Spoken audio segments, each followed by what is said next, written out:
आकाशवाणी देहरादून से प्रस्तुत हैं प्रादेशिक समाचार। पहले मुख्य समाचार। उपराष्ट्रपति जगदीप धनखड़ ने देहरादून में RIMC कैडेट्स को संबोधित किया। सैन्य स्कूलों में बालिकाओं को प्रवेश देने के निर्णय को गेम चेंजर बताया। उपराष्ट्रपति ने महिला डॉक्टरों के साथ होने वाले अपराधों के दोषियों को दंडित करने के लिए एक तंत्र बनाने की आवश्यकता पर जोर दिया। खटीमा गोलीकांड की 30वीं बरसी पर मुख्यमंत्री पुष्कर सिंह धामी ने खटीमा स्थित शहीद स्थल पर राज्य आंदोलनकारियों को श्रद्धांजलि अर्पित की। और प्रदेश में सितंबर माह को राष्ट्रीय पोषण माह के रूप में मनाया जा रहा है।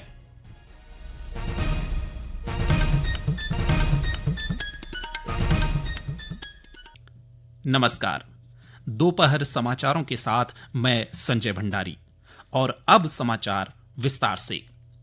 उपराष्ट्रपति जगदीप धनखड़ ने सैन्य स्कूलों में बालिकाओं को प्रवेश देने के निर्णय को गेम चेंजर बताया है। उन्होंने कहा कि सैन्य स्कूलों में लड़कियों का प्रवेश लैंगिक समानता को लैंगिक न्याय के लिए उठाया गया उल्लेखनीय सकारात्मक कदमों को दर्शाता है।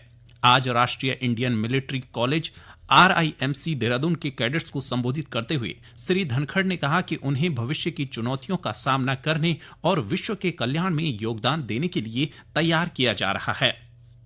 इससे पहले उपराष्ट्रपति ने कॉलेज परिसर में पौधरोपण कर पर्यावरण संरक्षण का संदेश दिया।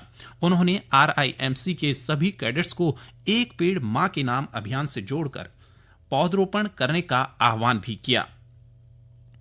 इसके बाद उपराष्ट्रपति ने एम्स ऋषिकेश में संस्थान के छात्रों और संकाय सदस्यों को संबोधित किया। उन्होंने 9 अगस्त को कोलकाता में एक महिला डॉक्टर के साथ हुई घटना की निंदा की है। उन्होंने इस तरह के अपराधों के दोषियों को दंडित करने के लिए एक तंत्र बनाने की जरूरत बताई। श्री धनखड़ ने कहा कि डॉक्टरों, नर्सों, कंपाउंडर और स्वास्थ्य कर्मियों की सुरक्षा को संरक्षित किया जाना चाहिए।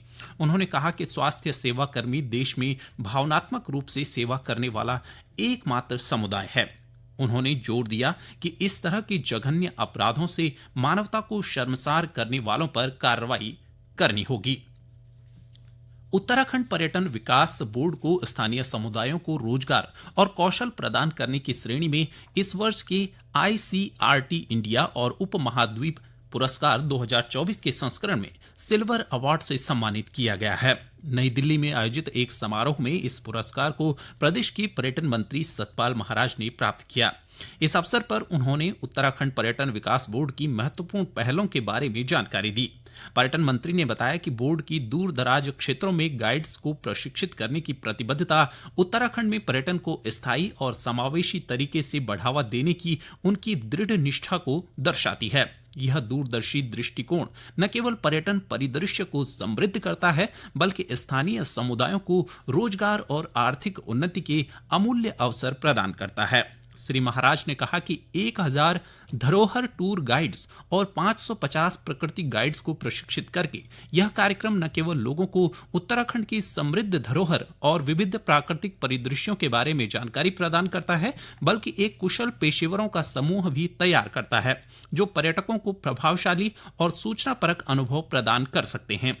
इसके अलावा विभिन्न जिलों में प्रशिक्षण प्रदान करके यह कार्यक्रम ज्ञान और लाभ का व्यापक प्रसार सुनिश्चित करता है, जिससे विभिन्न समुदायों में समावेशी विकास को बढ़ावा मिलता है। पर्यटन मंत्री ने कहा कि उत्तराखंड पर्यटन विकास बोर्ड की प्रशिक्षण पहलों ने न केवल व्यक्तियों को मूल्यवान कौशल और रोजगार के अवसर प्रदान किए हैं, बल्कि पर्यटन उद्योग की दीर्घकालिक स्थिरता और विकास में भी योगदान दिया है। चमोली के जिलाधिकारी हिमांशु खुराना ने जवाहर नवोदय विद्यालय पीपलकोटी में विद्यालय प्रबंधन एवं सलाहकार समिति की बैठक ली। उन्होंने विद्यालय संचालन में आ रही समस्याओं का निराकरण करते हुए छात्रों को करियर काउंसलिंग के साथ बेहतर सुविधा उपलब्ध कराने के निर्देश दिए। इस दौरान जिलाधिकारी ने सदस्यों के साथ विद्यालय परिसर का स्थलीय निरीक्षण कर व्यवस्थाओं का जायजा भी लिया। जिलाधिकारी ने प्रत्येक बुधवार को विद्यालय परिसर में शिविर लगाकर बच्चों की स्वास्थ्य जांच करने के मुख्य चिकित्सा अधिकारी को निर्देश दिए। उन्होंने कहा कि विद्यालय में छात्रावास के पीछे भूस्खलन क्षेत्र के उपचार के लिए वन, सिंचाई और पशुपालन अधिकारियों के माध्यम से संयुक्त निरीक्षण कराया जाएगा। जिलाधिकारी ने विद्यालय के कक्षों, आर्ट रूम, भौतिक विज्ञान लैब, गणित, भाषा व कंप्यूटर लैब और लाइब्रेरी सहित हॉस्टल में बच्चों के आवासीय कक्षों का निरीक्षण भी किया और विद्यालय की व्यवस्थाओं को और बेहतर बनाने के लिए सुझाव लिए। इस दौरान जिलाधिकारी ने मेधावी छात्रों को सम्मानित भी किया। ये समाचार आप आकाशवाणी देहरादून से सुन रहे हैं। वर्ष 1994 में आज ही के दिन अलग राज्य की मांग को लेकर उत्तराखंड आंदोलन के दौरान ऊधम सिंह नगर जिले के खटीमा में हुए गोलीकांड की आज 30वीं बरसी है। शहीद राज्य आंदोलनकारियों की 30वीं बरसी पर मुख्यमंत्री पुष्कर सिंह धामी ने खटीमा स्थित शहीद स्थल पर शहीदों की प्रतिमाओं पर पुष्प अर्पित करते हुए उन्हें श्रद्धांजलि अर्पित की। आज का दिन उन महान लोगों को याद करते हुए उनके प्रति कृतज्ञता प्रकट करने का दिन है, जिन्होंने उत्तराखंड को एक अलग राज्य बनाने के अपने प्राणों का बलिदान दिया। खटीमा गोलीकांड की 30वीं बरसी पर आज के दिन बलिदान होने वाले सभी बलिदानियों को मैं कोटि कोटि नमन करता हूं, जिन्होंने हम सबके बेहतर भविष्य, अलग उत्तराखंड राज्य के लिए अनेक सपने देखे और अपने वर्तमान और भविष्य को कुर्बान कर दिया। उत्तराखंड की जनता हमेशा इन वीरों की ऋणी रहेगी। इस दौरान मुख्यमंत्री ने शहीदों के परिजनों को शॉल ओढ़ाकर सम्मानित किया। मुख्यमंत्री ने कहा कि 1 सितंबर 1994 में शांतिपूर्ण ढंग से प्रदर्शन कर रहे राज्य आंदोलनकारियों पर पुलिस ने बर्बरतापूर्वक ढंग से गोलियां चलाकर आंदोलन को कुचलने का प्रयास किया। उन्होंने कहा कि शहीद राज्य आंदोलनकारियों की परिकल्पनाओं का उत्तराखंड बनाने की दिशा में हम निरंतर आगे बढ़ रहे हैं। मुख्यमंत्री ने कहा कि प्रदेश को शहीदों के सपनों के अनुरूप विकसित कर पाना हमारी प्राथमिकता है। प्रदेश में आज से 30 सितंबर तक राष्ट्रीय पोषण माह मनाया जा रहा है। इस साल पोषण माह की थीम सुपोषित भारत, साक्षर भारत, सशक्त भारत है।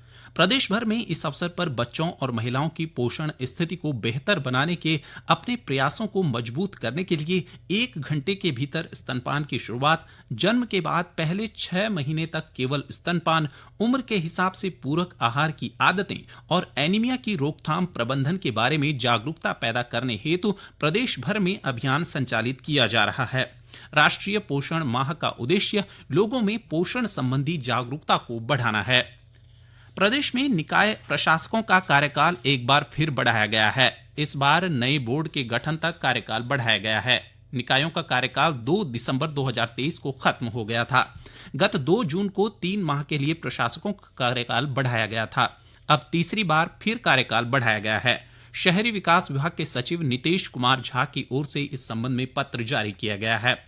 लोकसभा चुनाव की आदर्श आचार संहिता प्रभावी होने के कारण नगर निकायों की निर्वाचन प्रक्रिया संपन्न होने में देरी के दृष्टिगत नगर निकायों के प्रशासकों का कार्यकाल नवीन बोर्ड के गठन तक के लिए विस्तारित किया गया है। पत्र में कहा गया है कि उत्तराखंड राज्य प्राकृतिक आपदाओं की दृष्टि से अत्यंत संवेदनशील है। मानसून सीजन में अतिवृष्टि, भूस्खलन आदि की घटनाएं होती रहती हैं। ऐसी स्थितियों और निकायों के ओबीसी सर्वे में समय लगने की संभावना के दृष्टिगत नगर निकाय सामान्य निर्वाचन 2024 समय पर संपन्न न होने से निकायों में प्रशासनिक शून्यता की स्थिति उत्पन्न न हो, ऐसे में नगर निकायों के प्रशासकों का कार्यकाल नए बोर्ड के गठन तक के लिए विस्तारित किया गया है।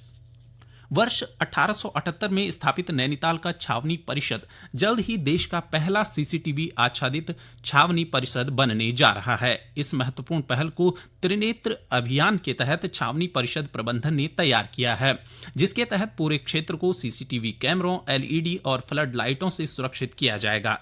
कैंट के मुख्य कार्यकारी अधिकारी वरुण कुमार ने यह जानकारी देते हुए बताया कि इस अभियान का कार्य 2 चरणों में पहले ही शुरू हो चुका है, जबकि तीसरे चरण का कार्य भी शीघ्र पूरा कर लिया जाएगा।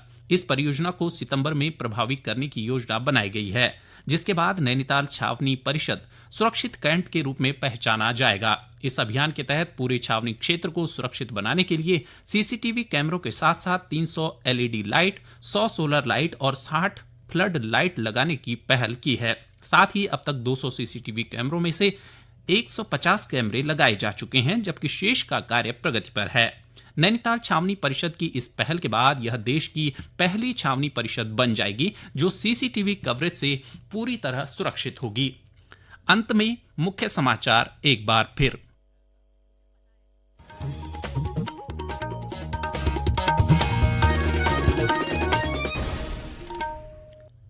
उपराष्ट्रपति जगदीप धनखड़ ने देहरादून में RIMC कैडेट्स को संबोधित किया। सैन्य स्कूलों में बालिकाओं को प्रवेश देने के निर्णय को गेम चेंजर बताया।